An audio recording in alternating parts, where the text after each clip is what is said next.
RCP Notícias.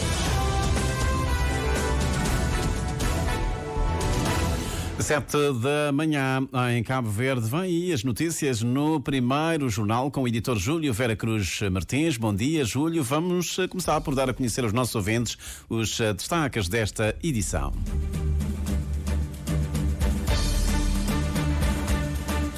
A luta contra a tuberculose está em transição para uma nova fase. Hoje vão ser formados 25 técnicos de saúde na metodologia Stop Tuberculose das Nações Unidas. O Sindicato Nacional de Professores é recebido hoje de manhã pelo Ministro da Educação para mais um ciclo de negociações a coincidir com o início da greve por tempo indeterminado desencadeado pelo Sindicato Democrático dos Professores. O músico e compositor Norberto Tavares, mais que um poeta, é um visionário. A nota é de Luís Carlos Gonçalves, autor do livro A Música como Veículo para a Descolonização da Mente em Cabo Verde pós-independência, o caso das composições de Norberto Tavares, livro lançado ontem.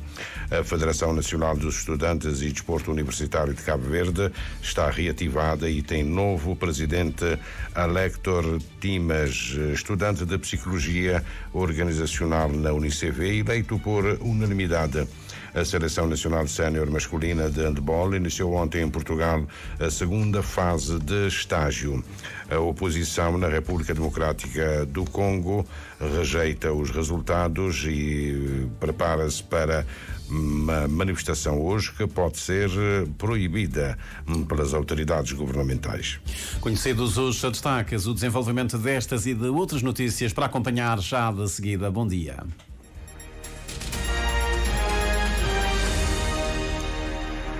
Votos renovados de bom dia. O petróleo, o Brent, de referência para Cabo Verde, está em alta de 2% devido a incidentes no Mar Vermelho. A Marinha de Guerra norte-americana abateu mísseis que tinham por alvo navios petroleiros justamente que passavam por aquela zona. O exército israelita está a aumentar os ataques na faixa de Gaza como parte da sua operação contra o Hamas, que acredita poder durar muitos mais meses, apesar das sérias preocupações humanitárias. O presidente norte-americano Joe Biden enviou o conselheiro para a segurança para a região para encontros com o governo israelita e tentar uma outra orientação, uma fase diferente da guerra em Gaza. O conselheiro Jake Sullivan já se encontrou com o ministro dos Assuntos Estratégicos de Israel, Ron Dermer. Discutiram ontem a mudança de Israel para uma fase diferente da sua guerra contra o Hamas. Jake Sullivan discutiu também com o primeiro-ministro Netanyahu a transição para uma nova fase da guerra para se concentrar em alvos importantes do Hamas.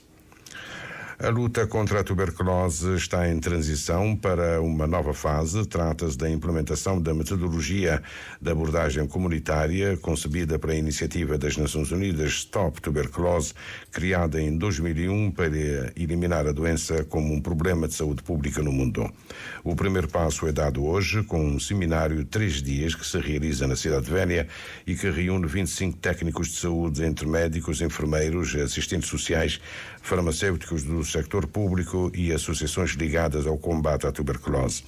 A secretária executiva do Comitê de Coordenação do Combate à SIDA esclarece que a metodologia Stop TB visa a um tempo detectar casos ainda na fase precoce e garantir o acompanhamento dos doentes para evitar o abandono de tratamento. Uma abordagem que visa, sobretudo, garantir o acesso aos serviços de saúde a nível comunitário, para evitar perdidos de vista e também para evitar casos de abandono. A ideia é que o pessoal que vai estar reunido durante 3 dias vão ser multiplicadores da metodologia? Com certeza. Esses 25, há um núcleo duro núcleo multidisciplinar formado por informáticos, médicos, enfermeiros, farmacêuticos, assistentes sociais e gestores também vão receber essa formação e depois vão multiplicar em demais estruturas de saúde com o suporte técnico da Stop TB e também com o reforço de núcleo técnico a nível nacional. Celina Ferreira confirma que a metodologia Stop TB começa a ser aplicada em Santiago e Brava ainda antes de março do próximo ano. Já estamos com todas as condições criadas, o dicionário dos indicadores, os equipamentos informáticos já estão adquiridos, então é só começar a multiplicar.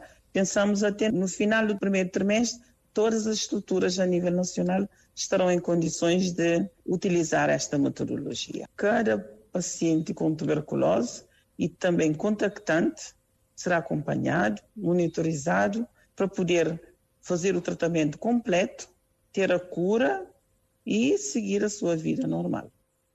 O aplicativo informático é adaptado às especificidades de Cabo Verde. Os tablets são ligados à internet e apenas acessível às equipas de coordenação. Celina Ferreira admite que a metodologia Stop Tuberculose vai ser também utilizada para pilotar os casos de VIH-Sida e paludismo. O encontro da Cidade Velha é coincidente com o Dia Internacional de Preparação para Epidemias, instituído em 2020, o essencial da mensagem do secretário-geral das Nações Unidas, com Meira Lopes.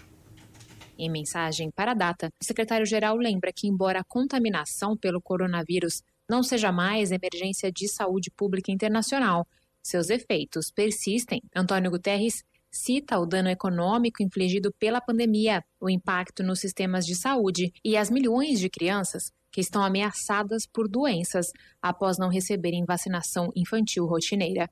Ele ainda destaca que 3 anos após o desenvolvimento das primeiras vacinas para a Covid-19, bilhões de pessoas permanecem desprotegidas. Assim, o chefe da ONU afirma que, quando a próxima pandemia chegar, precisamos fazer melhor, ressaltando que ainda não estamos preparados. O secretário-geral afirma que, em conjunto, o mundo deve aprimorar a vigilância de vírus, fortalecer os sistemas de saúde e tornar a promessa da cobertura universal de saúde uma realidade. Ele rejeitou a prática de alguns países ricos que estocam e controlam suplementos de saúde pandêmica, dificultando o acesso a diagnósticos, tratamentos e vacinas. Para Guterres, é preciso fortalecer a autoridade e o financiamento da Organização Mundial da Saúde. O chefe da ONU avalia que os esforços estão progredindo. Ele lembra que a reunião de alto nível sobre prevenção, preparação e resposta a pandemias em setembro concordou com uma robusta declaração política, complementando as negociações sobre um acordo pandêmico em Genebra. Da ONU News, em Nova York, Mayra Lopes. O Sindicato Nacional de Professores é recebido hoje de manhã, às 10h30, pelo Ministro da Educação para mais um ciclo de negociações. Amadeu Cruz vai colocar sobre a mesa 2 questões. Primeiro, a apreciação das propostas e metodologias de operacionalização do ajuste salarial dos professores e também a apresentação da nota conceitual e o cronograma do processo de revisão do Estatuto da Carreira do Pessoal Docente e consequente atualização da tabela remuneratória dos professores. O processo vai ser dirigido por uma equipa mista da Educação, Finanças e Administração Pública, a que estão associados os 3 sindicatos representativos dos professores. O presidente do SINDEP, Jorge Cardoso, ele próprio já o disse, vai reafirmar na reunião de hoje a proposta formulada anteriormente. O governo está teimosamente a dizer que a melhoria salarial será com a revisão do estatuto, com a nova tabela salarial. Então nós propusemos uma contraproposta ao governo, porque se o estatuto será aprovado em junho de 2024, então que de janeiro até junho que nós apresentamos uma proposta de melhoria salarial na ordem de 1% ano. O encontro entre o Ministério da Educação e o SINDEP coincide com o início da greve por tempo indeterminado, desencadeado pelo Sindicato Democrático dos Professores, liderado por Lígia Herbert. Os alunos estão em pleno gozo das férias de Natal, porque por esses dias a greve pode tomar contornos para lá da paralisação. Há muitas coisas no caderno de orientações que o professor faz e que não é da responsabilidade do professor. E tem colaborado de forma aberta. O professor tem colaborado com o Ministério da Educação, mas estamos a notar que o Ministério da Educação não quer de jeito nenhum colaborar e tem um desrespeito muito grande por esta classe. O SINDEPROF de Lígia Herbert está solo na greve por tempo indeterminado, sem a adesão do SINDEP e do CIPROFIS. O músico e compositor Norberto Tavares, mais que um poeta, é um visionário que se insurge contra a VBG, mesmo antes da dimensão que o fenómeno tem na atualidade. A nota é de Luís Carlos Gonçalves, autor do livro A Música como Veículo para a Descolonização da Mente no Cabo Verde pós-independência, o caso das composições de Norberto Tavares. O que Norberto canta Maria, ou seja, mulher. Não tem bem hoje, na realidade, o que nos vive hoje, questão de gênero, onde que está apelar o tio, para que maltrata nas mulheres e ama nas mulheres, carinha nas mulheres.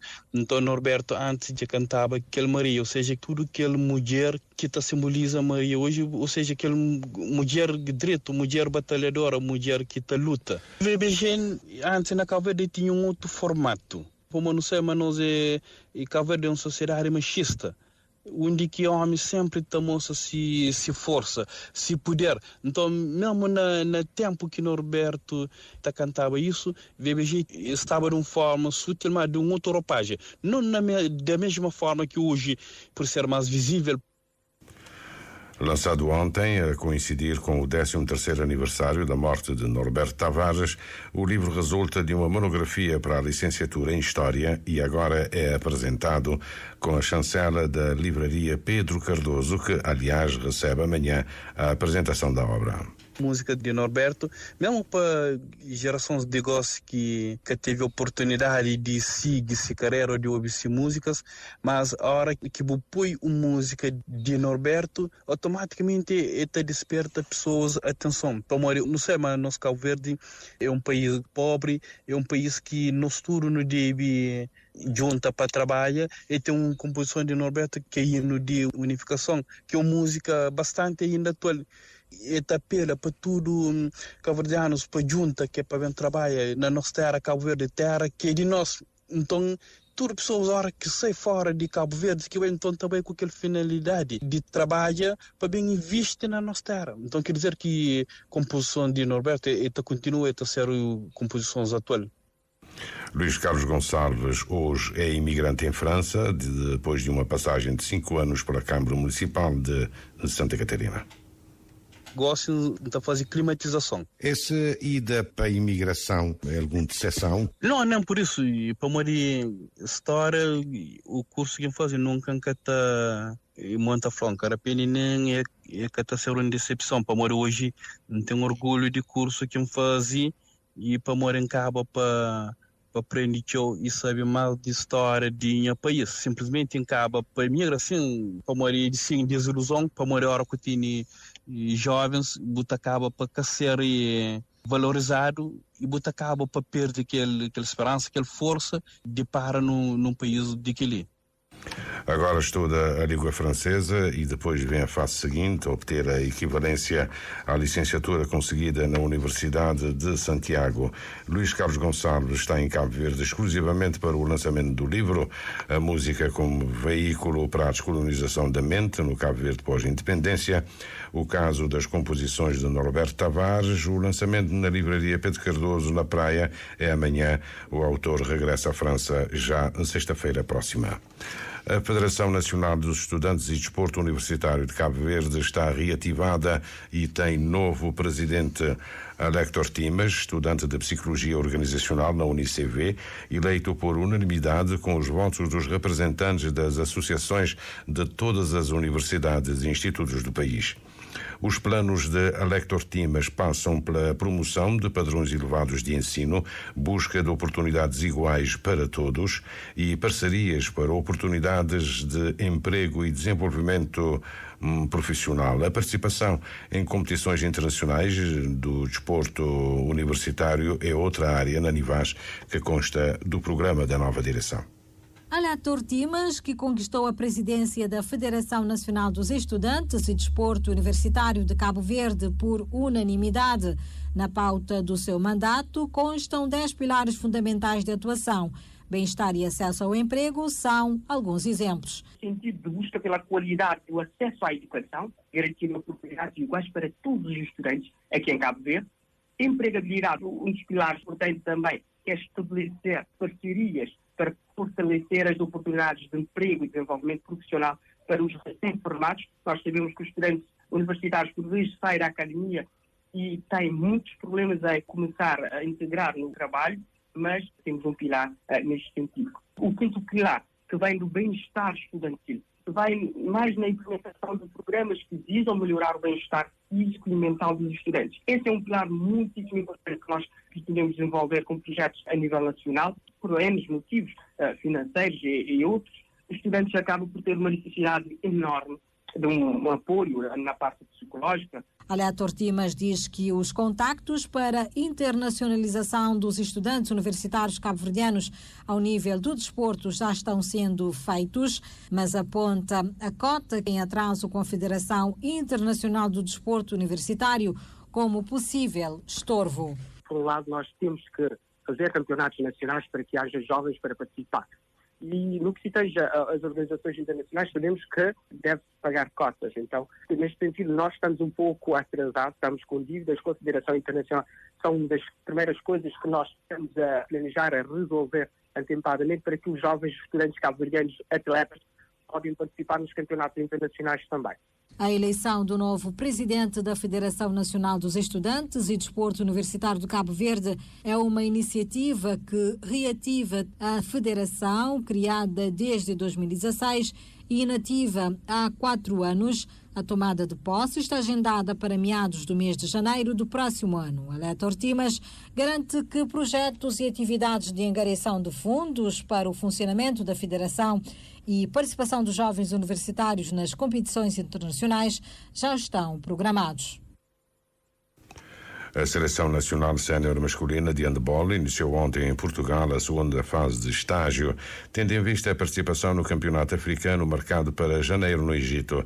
A esta altura, a equipa está completa, com os 5 jogadores que chegaram ontem à noite, como aliás tinha previsto o diretor técnico da Federação Cabo-Verdiana de Handebol, Carlos Correia Silva.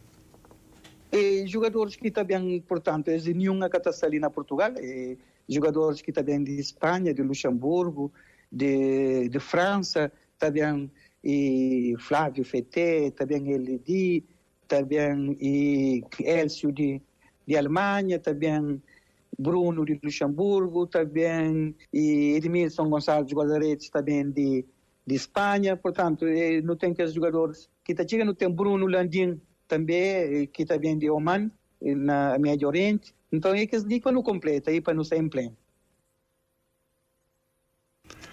Este segundo estágio em Rio Maior vai decorrer em 2 fases. A primeira começou ontem e vai até o dia 30 deste mês. Depois há uma pausa e os trabalhos vão ser retomados a 3 de janeiro, até o dia da viagem para o Egito, marcada para o dia 16. Mas, pelo meio, a seleção deve participar num torneio internacional, como espera o selecionador Jorge Rito. A última semana, antes de viajarmos para o Egito, ainda estamos a pensar em participar em algum torneio internacional, mas neste momento ainda estamos a ver se surgem convites para participarmos num torneio. O CAN de handebol sénior masculino decorre de 17 a 27 de janeiro. Cabo Verde, atual vice-campeão de África, está no grupo A com a República Democrática do Congo, Zâmbia e Ruanda.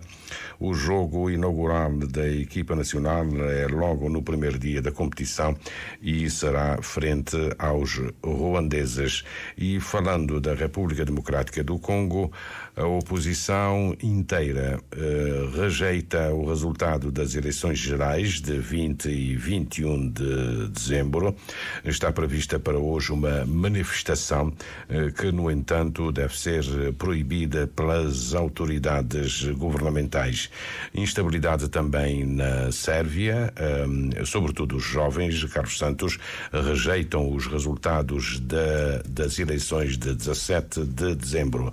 A atualidade nacional fica ainda marcada por uma conferência da UCID sobre a questão do salário da Primeira-Dama, entretanto suspenso pelo Presidente da República.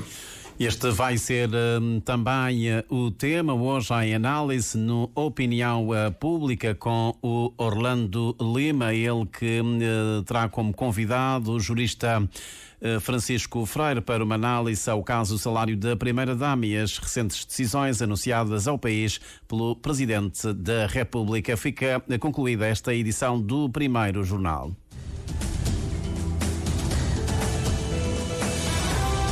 Mais informações em www.rtc.cv